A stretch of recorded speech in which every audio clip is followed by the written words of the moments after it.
Hello everyone and welcome back to my channel. तो आज मैं आप सबके लेके आई हूँ द सोलमेट का एपिसोड 9। तो एपिसोड 9 स्टार्ट होता है और हमें सीन दिखाया जाता है जहाँ पर हम देखते हैं कि गाओ हैन और जुनशेंग एक दूसरे के आमने सामने होते हैं और नानियो यहाँ पर रेफरी बनी होती है।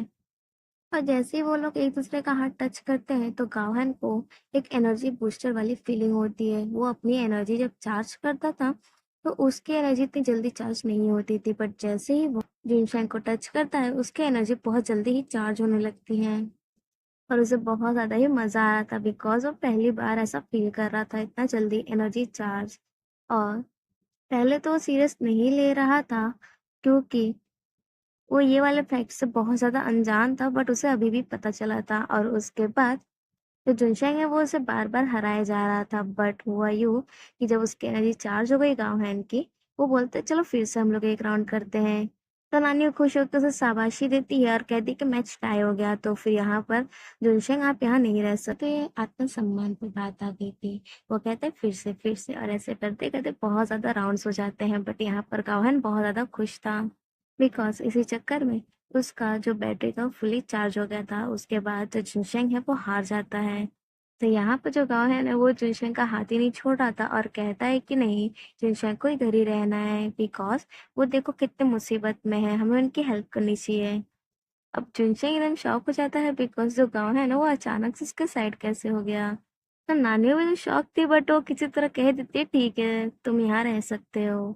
उसके बाद हम देखते हैं कि जुनशेंग और जो गाओहेन है वो लोग अकेले में बात कर रहे थे। फिर यहाँ पर जुनशेंग कहता है गाओहेन को कि मैं अभी तक तुम्हारे रिलेशन के बारे में नानियों से बहुत ज़्यादा कंफ्यूज में हूँ बिकॉज आज तक उसने तुम्हें कभी भी मेरे सामने बताया नहीं कि उसका कोई सीनियर है करके। तो यहाँ पर गाओहेन कहता है कि जुनशेंग जहाँ तक मुझे पता है जो नानियो है और उससे तुम्हारा जो एंगेजमेंट है वो खत्म होने वाला है, तो इसकी वजह से मैं चाहता हूँ कि तुम दोनों जब अलग हो एक दूसरे से तो एक अच्छे कंडीशन पे हो, ना कि किसी लफड़े के वजह से। तो उसके बाद जो जोशेंग है वो कहता है कि नहीं अब मुझे नहीं होना अलग उससे। तो फिर यहाँ पर जो गाँव है था वो कहता है क्या तुमने कभी उससे पूछा, क्या तुमने कभी उसके फीलिंग्स के बारे में सोचा जो तुम ऐसे बोल रहे हो। और जो लड़कियां होती हैं वो बहुत नाजुक होती हैं, उन्हें हमें इज्जत देनी चाहिए। तो फिर जो जुनशंग है वो कहता है मैं उसे रॉन्गचेंग की सारी खुशियां दूंगा, तो जो चाहिए मैं वो सब खरीद के दूंगा। तो यहाँ पर गाहन कहता है तो क्या ये इज्जत है तुम्हारी नजर में।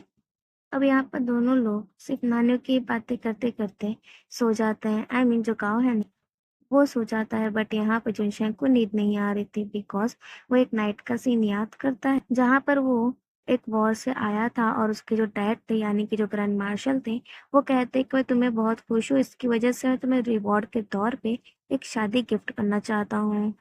बट वो मना कर देता है कि नहीं मुझे शादी नहीं करनी करके। बट यहाँ पर ग्रैंड मार्शल कहते क्या इसी दिन को देखने के लिए मैंने तुम्हें रोड से उठाया था। और फिर वो उसे कहते कि तुम चाहे कुछ भी हो, तुम तो बस मेरे पालतू कुत्ते हो, तुम्हें वही करना होगा जो मैं कह रहा हूँ।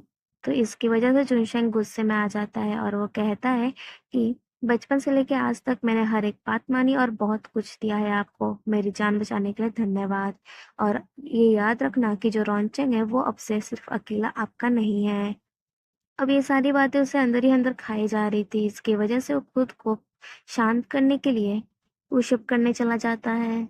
अब यहाँ पर जो नानी थी उसे लग रहा था कि आज गावन बहुत ज्यादा ही अजीब बिहेव कर रहा था, इसकी वजह से वो उन दोनों को देखने ही जा रही थी कि वो जुनशैन को देखती है पुशअप करते हुए, तो वही रुक के उसकी तारीफ करने लगती है।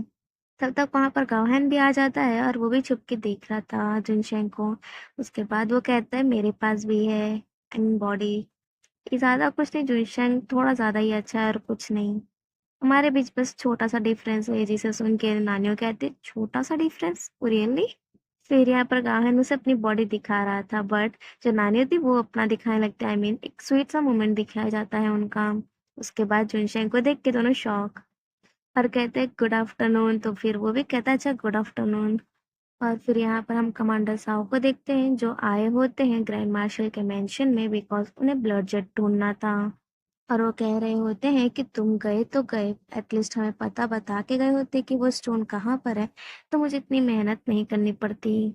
और बहुत ज़्यादा ही ग्रैंड मार्शल को खोज रहे थे और जो ब्लड स्टोन है उसे खोज रहे थे। उसके बाद वो एक जगह जाते हैं जहाँ पर उन्हें कुछ निशान दिखते हैं, बट तब तक कोई आता है उनके पीछे जिसे देख के वो डर जाते हैं। और इसी के साथ हमारा एपिसोड 9 यहीं पर हो जाता है खत्म। Thank you, bye bye.